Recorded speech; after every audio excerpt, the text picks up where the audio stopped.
Hello once again, my people. It is I, Viet, and welcome back to Temptation's Ballad. If you were too little to see last episode, all I can say is I had a time. Last episode, Clyde was sneaking around Cole was sneaking around trying to get the crown from Clyde, and let me tell you, he had a fun time.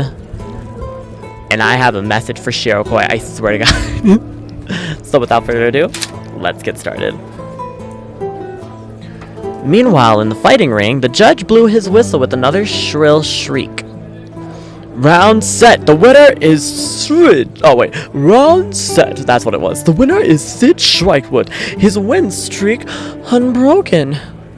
This greenhorn is barreling through the competition with ease. A large portion of the crowd cheered and hollered for Sid this time around as he limped his way out of the ring with an adrenaline-filled grin.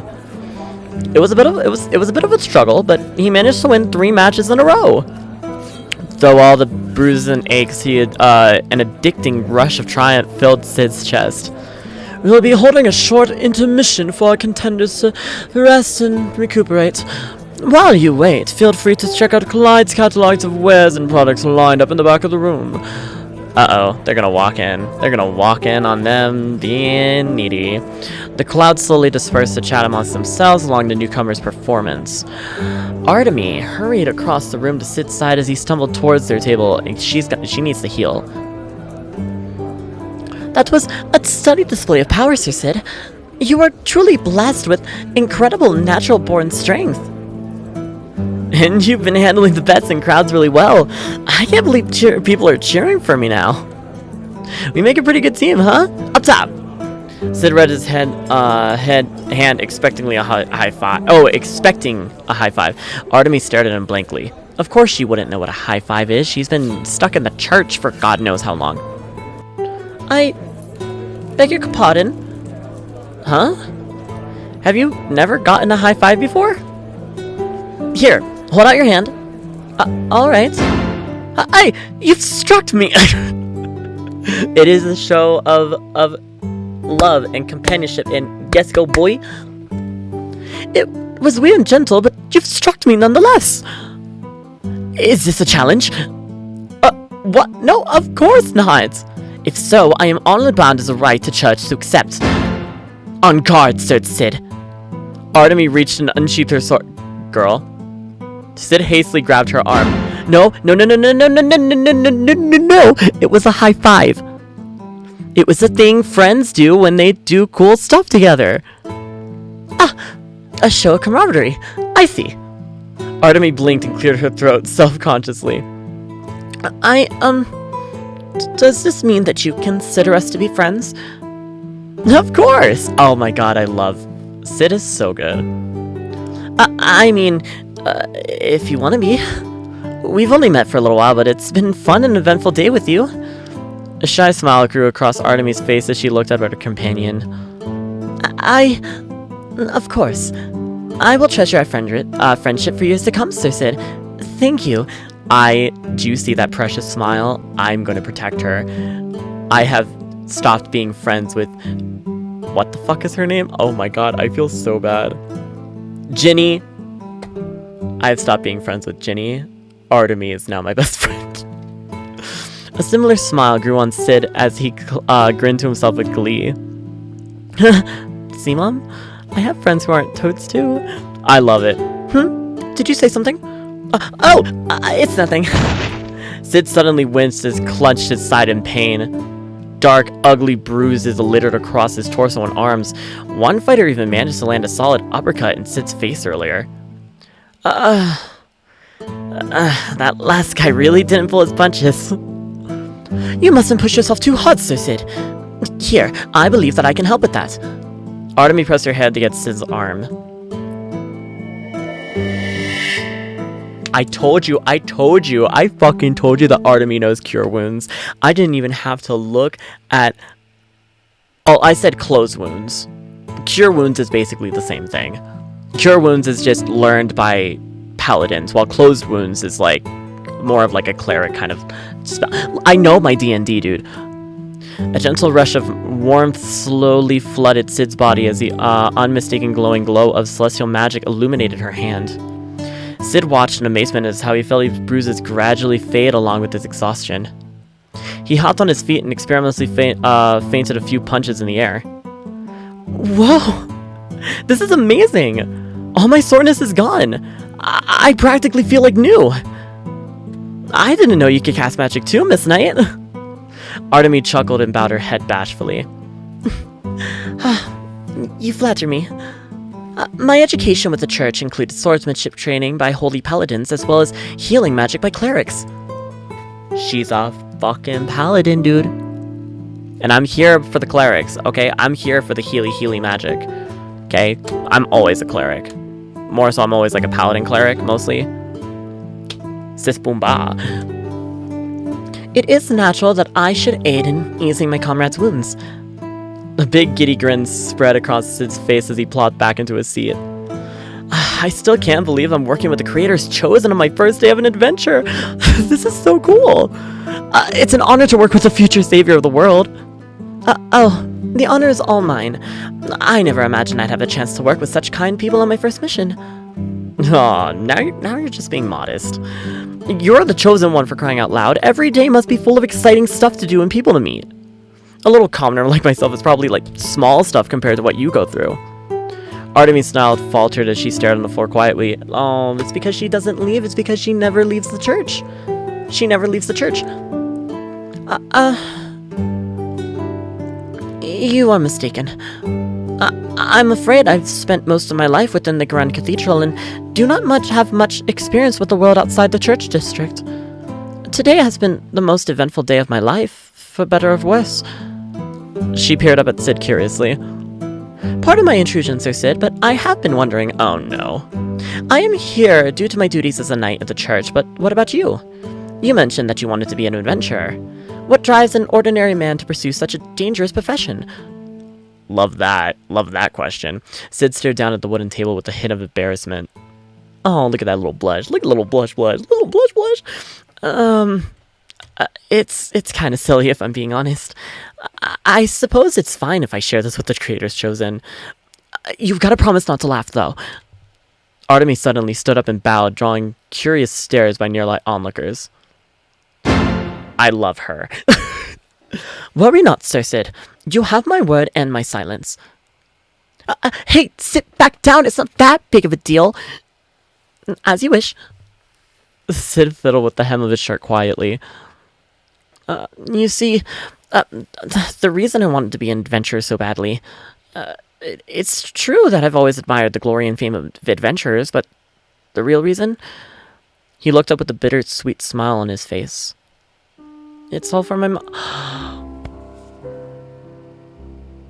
Oh, mi corazón tu perra.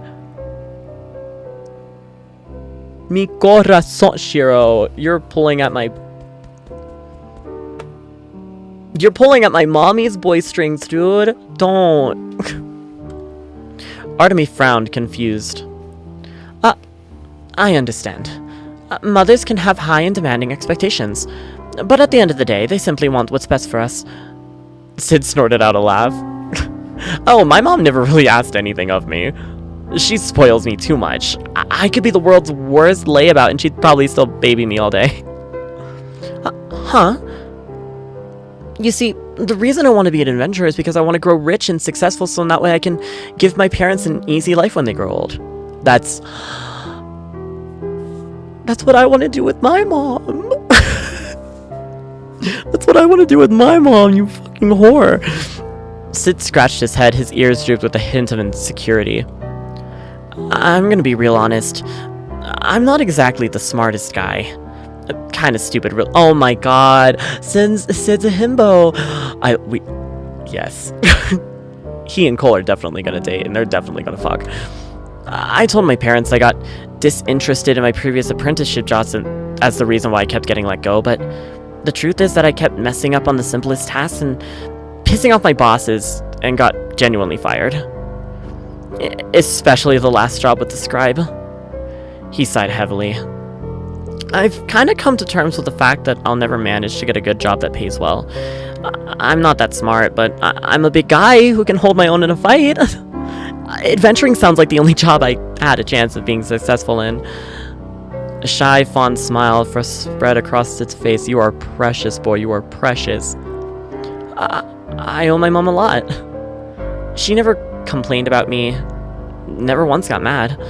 Never. I know I wasn't an easy kid to raise, and she did that all while supporting my dad's wild dreams of being the world's best cheesemaker. I've come home every night to tell her that I failed another apprenticeship, and she'd always tell me that it's alright. I'm doing my best. All that while pretending that she's not exhausted from work and hiding her back pain from me. Sid's hand squeezed into a fist and he looks up with determination. I really need to make something of myself. For her. Okay, it's focusing on Artemy. Shiro, can you send me the script with that monologue? Because I want to make that into a monologue like crazy. Like, you don't know. You got an actor to play this game. I want to make that into a monologue. Artemy felt her heart writhe uncomfortably at Sid's confession. Your mother is lucky to have you as a son. Sid laughed. I'm not sure about that, but thank you. It means a lot to hear that from the creator's chosen herself. Artemy fell into a deep silence as she pondered Sid's words. A deep, ugly feeling snaked through her chest as she recounted how warm and fond Sid sounded as he spoke about his mother. She shook her head sharply and tried to ignore it. Artemy was the creator's chosen. It was natural that Her Excellency expected more from her. This was the duty that she was born with. But let's be honest, Artemy, your mom's an asshole. Okay, I will cut her, like Hyoko Sainji. Even still, Artemy could not quite block out the painful envy that was gnawing through her heart. Oh, my poor sweet baby bean girl. Oh no. Halfway through the intermission break, Artemy was surprised to see a familiar large crocodile approach their table. Val's massive frame cut through the crowd and cast a looming shadow over them like a mountain of high noon. Is it ready? Is it time for me to simp? Despite the fact that Sid stood at a similar height, the crocodile's mere presence seemed to dwarf him in comparison. Artemy stiffened as Val's eyes studied them closely. I'm about to simp. I'm about to simp. May we help you? Pardon my intrusion. I have been watching you two. The large fighter nodded towards each of them respectfully. Hey! Respectful. Okay. Stand respectfulness. You are a strong and capable young man. And you, a sincere and honorable young knight. I don't understand why good folks such as yourselves decide to work with a man like Kalodi Bonebreaker. Why associate yourselves with a leech that blatantly profits off of others' hard works and spoil off of his father's success? Artemy and Sid exchanged perturbed glances. Oh. What about it? What about it, sir? This was rather out of the blue. Well, he's my new boss and all. And I always dreamed of working with Maro Bonebreaker. Cole's like one step closer to my hero. Val scoffed. Ooh, he did not like that answer. Then you are better off working for Maro directly. At least Maro is a truly strong and honorable man. I can respect that. His son, on the other hand, is a joke. I have no doubt that Kalodi has already lulled you into a disadvantageous contract or unfavorable working conditions. Well, Sid started for a moment and fell silent. Ooh. He do be speaking the truth, though. Val turns towards Artemy. And you. Why has an honorable knight of the church stooped to work with scum like Kalodi? Artemy glowered at him. Ooh, she angry. And why do you ask, sir? Simply out of concern for your well-being, young lady. Wouldn't want good folk like you to be tricked by questionable characters. Artemy stood up from her seat. She is ready to fight. Artemy stood up from her seat and glared up at Val solemnly. I believe that I am capable of judging one's character of my own, thank you. Sid glanced anxiously between the two and tugged her sleeve. Hey, maybe we shouldn't try to piss off the toughest guy here. Artemis shrugged him off. Oh my god, Artemis. Artemis! For example, I believe that you do not care for me nor my comrade's well-being. You are simply acting out of concept for Sir Cole. This is quality I find most untrustworthy than anything that he has done thus far. The crocodile's barrel furrowed into a deep scowl. They are gonna fight. The air grew heavy as Artemis and Val glared into each other's eyes with fierce intensity. Jesus Christ. They gonna get into a fight. Sid shrunk in his feet, watching the two apprehensively. Listen, if there was just like a freaking pint of mead, I would be chugging that shit so hard because I'm very uncomfortable. Suddenly, Val go into a hearty laugh and slapped Artemis playfully on the shoulder. Never mind. Oh, that's quite a spine on this one. If you face Collodi with that same attitude, I suppose I have nothing to worry about. You, on the other hand. Val turned towards Sid, who had nearly disappeared under the table during the confrontation. You gotta work on your confidence, boy. You had better watch out for yourself. The world is not kind to soft warriors. I love him. I'm gonna simp. I'm gonna simp and I'm gonna have him choke me. With a satisfied smile, the large crocodile turned around and retreated from their table. Artemis and Sid watched him leave with uncertain looks. What a strange man. Was that a test of some sort? I'm getting real mixed messages from the guy. He seems to have, like, real beef with Boss. I wonder what Cole did to piss him off so much. That is a tale that we can ask of Sir Cole once he returns with the crown.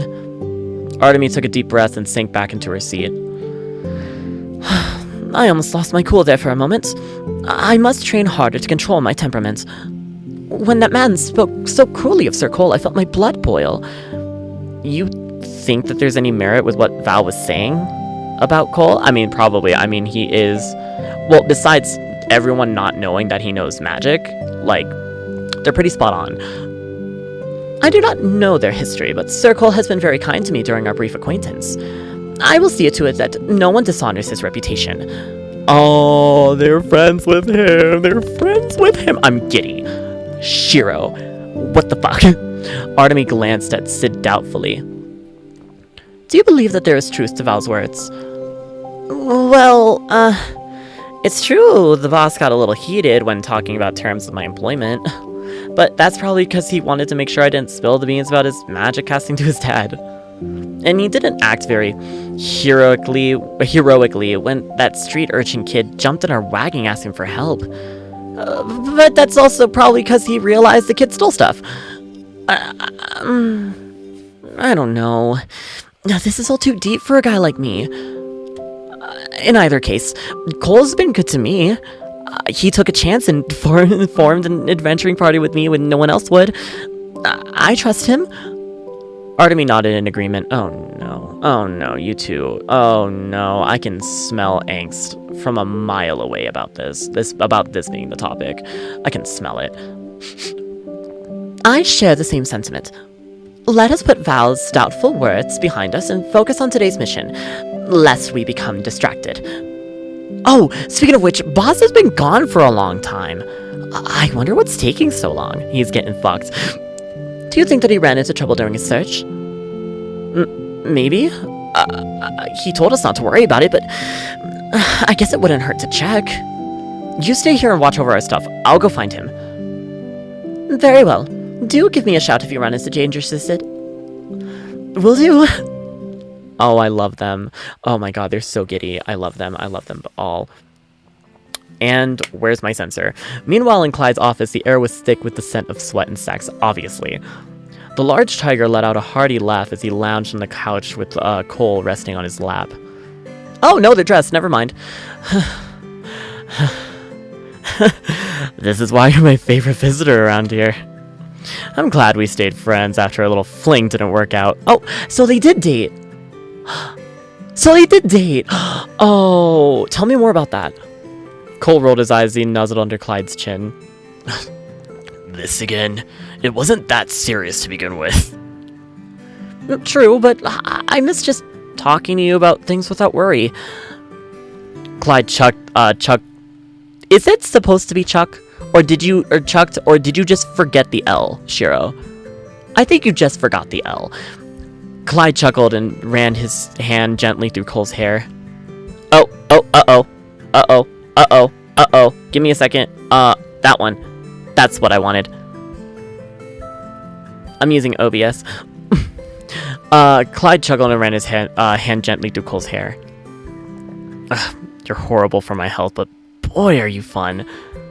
Cole felt a slight shiver of guilt slither through his chest as he looked up at his friend. Yeah, I sure am. He sat up from his snuggle and pinched Clyde's cheeks in a seemingly playful manner.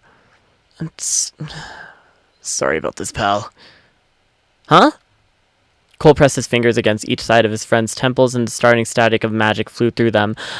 Oh, no. Okay, Cole. I mean, he wasn't expecting it. Arcane static cackled through Cole's fingertips as Clyde's eyes rolled into the back of his head. Wow. To the back of his head. Bitch got another kind of orgasm. The large Chico slumped against his couch limply with a groan.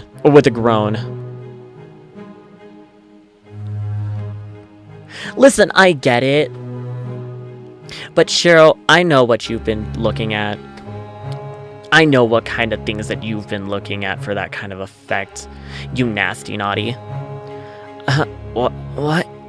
Why do I feel so woozy? Clyde's voice was slurred and sluggish as though fully intoxicated. The sliver of guilt grew in Cole's chest, but he swallowed it down. Don't worry. This is all just a dream. You'll forget this ever happened soon enough. I'm gonna ask you some questions, okay? Anything you want, my little coleslaw. Oh, I miss you so much. Why'd you leave me? Oh, Clyde really does like him. Wow, Cole, what did you do, you fucking asshole? Cole groaned and buried his face into his hands. This was a little more difficult than he expected. He took a deep breath and steadied himself. Come on, focus. He's got a job to do. You got your hands on a black crown earlier today, didn't you? Where is it? Clyde giggled. Right over here, coleslaw. I didn't know you liked this kind of fancy shit. Clyde stumbled off the couch and drunkenly made his way towards the corner of his office. He ran his hands over the brick walls and pressed against an oddly spaced stone. Suddenly, the wall rumbled and several black bricks slid away to reveal a hidden vault. Ooh, he got some mechanics. He got some carpenters, that's the word. Clyde fumbled with the lock in the vault and opened it to reveal a large obsidian crown inside. Here you go. Cole yelped as the crown was tossed carelessly at him. Oh, well, I got what I came for. This is much easier than I thought. Huh? Oh god, what? Oh, hello. Cole stared at the obsidian crown in his hands. There was large empty sockets where jewels were previously present. Hey, the Night Lady said that this thing had like 4 big rubies on it. Where did they go? Clyde let out another loopy laugh as he sauntered onto the couch. We took them out to sell separately. It's a lot more profitable that way. Ugh, really? Where are all the rubies now? One of them was snatched up by a buyer right off the bat. Don't know where the buyer actually is, though. They sent a middleman to make the purchase from a pretty penny. I made several months worth of profit off that one deal. Oh, God, this isn't good. Weirdest thing! The biggest gem out of the 4 disappeared right under our noses. We spent hours looking for it, but it's nowhere to be found. It's like the dart thing grew legs and stuck away. Val's really pissed. That gem was the biggest one. We could have made so much gold off of it. What the fuck? Wow, we love it. What about the last 2 gems? Don't tell me we lost those too. Oh, nah. Val's holding the last 2 for safekeeping. Said he didn't trust me to hang on to them, that fucker. Thank you, Val. Cole took a deep breath and closed his eyes to ponder the situation. This complicates things. It's gonna be harder to pry the crown off of Val. Cole's charm person spell was too weak to work on someone so suspicious of him. Val's got a bit of a gambling problem though, so maybe... Clyde suddenly let out a groan and rubbed his temples. My head hurts. Why is the world spinning so much?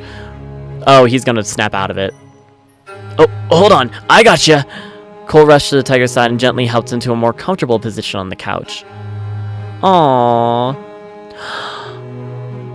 Okay, so this isn't naughty. I can show this. This is cute, though. I love this. He brushed his hand against Clyde's cheek softly. Thanks for your help, big guy. Why don't you take a little nap? Clyde instantly yawned. His eyes fluttered with drowsiness as he stared up at Cole unfocused. I'm glad I could help. I love you, my little Cole slut. Cole, what the fuck did you do? This person genuinely loves you. What the fuck did you do? Shiro, you're gonna have to give me the deets. I promise I will not spill the deets on streams or on videos, I promise. The tiger yawned again before slowly drifting off to sleep. Cole felt hollow. He brushed Clyde's forehead gently and leaned down to plant a soft kiss on his cheek. It's better that you left me. You deserve someone a little more honest anyway. Oh, no!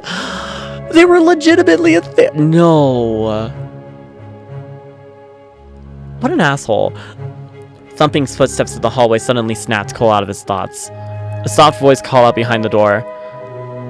Is this this Clyde's student office? Hello? Boss? You in there? The door swung open before Cole could even respond. There you are!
Either join in or get out of here. Of course not! I'm not kidding! Sorry for interrupting! Sid immediately leapt from the door and slammed it shut behind him. No, Sid, you're gay. Sid, you're gay. Wow. Oh my god. What do I have left? I'm gonna do it. Artemy glanced up at the table to see Sid barreling towards her in utter panic. Sir Sid, your face is so red. Are you feeling unwell? I'm fine. Everything is absolutely fine. Are you certain? You look red as a tomato. What's all this racket about? Hi. The two of them looked up to see Cole squeezing through the crowd with while adjusting his loincloth. Oh, Sir Cole. It is good to see you return safely. It appears there's something wrong with Sir Sid. I'm perfectly okay! Despite his insistence, Sid's face was indeed flushed red. His eyes darted with sideways glances towards Cole, especially towards the faint trail of white still leaking from between his legs. She said, "Come stay." She said I didn't wipe. She said I didn't clean up afterwards. Cole gave the badger a sly grin and winked. See something you like? I want them to be a thing. What? No! Why would I be interested in that kind of stuff? I'm not gay! That's a good case of denial, dude. Artemy frowned in confusion.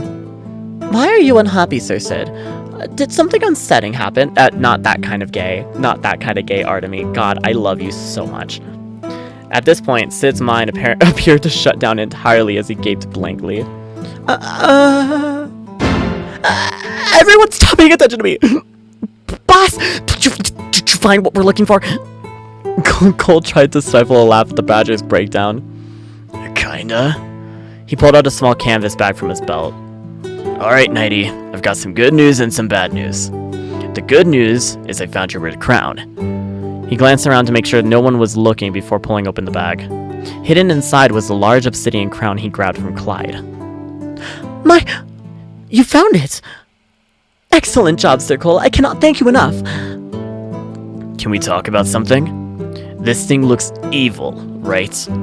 What's the prince of the royal family doing with something like this? Artemy frowned, confused. I mean, she doesn't know. She was just going to go deliver it to the prince. I cannot judge, as I am unfamiliar with the fashion trends of the masses. Maybe the prince is going through an emo phase? I mean, honestly, I don't know what the prince looks like, but he might be going through a My Chemical Romance type of thing. Like, come on, Helena. Welcome to the Black Parade. Get into it. I don't know, both his parents just died and all. This might be his way of coping. Cole squinted at the ground suspiciously. I guess so. It's still a bad look for a future king to be wearing a big, black, evil crown, though. I'm having a hard time taking fashion advice from a guy who's barely wearing any clothes. No offense, boss. Cole clutched his chest and looked deeply hurt. It's comfy. All of the guys back in Bonebreaker Mercenary Company dress like this. All of them? Wait. If I'm working for you guys, does that mean that I have to dress like this too? If you want to. I'm sure you'd look great in a loincloth. But then this is the bullshit that I say of like, you need to go wear some goddamn armor, dude. Sid sputtered incoherently for a full minute before sinking under the table and hiding his reddening face. I love you. Artemy, oblivious to the entire exchange, peered into the bag with a frown. Wait a moment. Where are the rubies on the crown? Oh, that's the bad news I was talking about. Clyde said they removed them to sell separately. They lost the biggest ruby and an anonymous buyer snagged the other one. Luckily, Val's still holding on to the last two. What? But that's half the jewels. You mean to tell me that 2 rubies are long gone? How will I explain this to the Knight Commander? Hey now, pull yourself together. There's no use stressing out over something outside your control. Let's just focus on what we can do for now.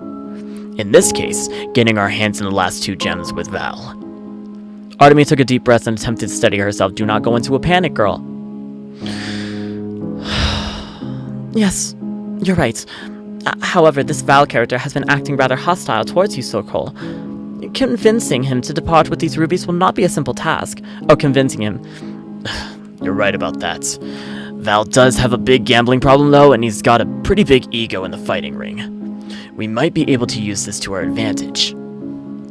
Cole tapped his chin thoughtfully. What are you thinking? Mr. Mans? I think I might have a plan. It's kind of half-baked, but it'll have to do. Whatever the case, I trust in your judgment, Sir Cole. Alright, you ready for another round of fights, Sid? Sid? Where'd he go?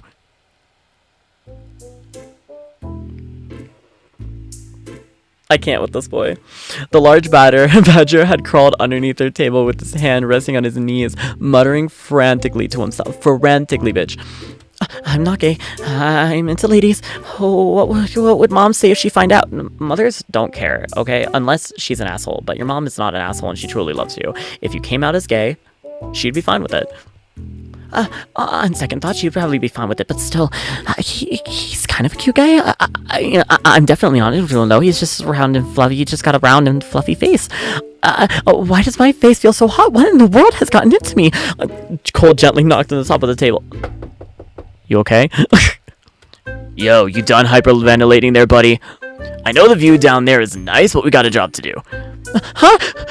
Sid glanced up from his position underneath the table to see that Cole had spread his legs and was gyrating. gyrating, his hips teasingly in his face. Gyrating. He's gonna hop. This boy said horny on main. His loincloth left little to the imagination.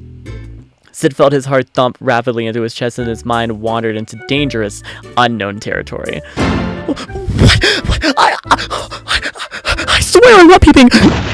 The badger stood up so quickly that his head bashed into the underside of their table and knocked the entire thing over. Artemy stared at him with confused curiosity while Cole frantically grabbed for his tankard of mead before it spilled everywhere. Love that. Sid felt his blood pressure rising as the people around them stared at him. He's trying to convince himself that he's not gay, but he's gonna fuck this little hyena boy. Sir Sid, you have been acting very strange. Are you feeling well? I'm happy to supply you with more healing spells. I'm fine! Just think about stuff. And things. I'm so glad that I'm not the only one that says stuff and things. Love it. Cole gulped down his tankard of ale and slammed his drink into the lopsided table with a satisfied sigh. Come on, that's enough sputtering out of you, big guy. You can go through your identity crisis later. We've got a fight to finish. I have a feeling that there's going to be to be continued. I can reach Shiro for fucking filth, dude. Alright. Time to go through the whole spill. Hi. I can tell that he wants to lick. Actually, you know what? Actually, before that, saving that right there. Bam. And then I can do all this. Bam. Fun. Lit. That's what I was like, that's why I didn't want to pause. Thank you all so much for watching. My name's Veed. I hope that you had a wonderful time watching this. I hope that you had a wonderful time watching me watch Sid get into an emotional breakdown about how he's not gay, but sis boomba, you gay. Make sure to hit that like, comment, subscribe buttons down below. You know, help a full YouTuber out. Make sure to hit that notification bell so that way you don't miss any of my uploads. And I will see you in the next episode. Goodbye.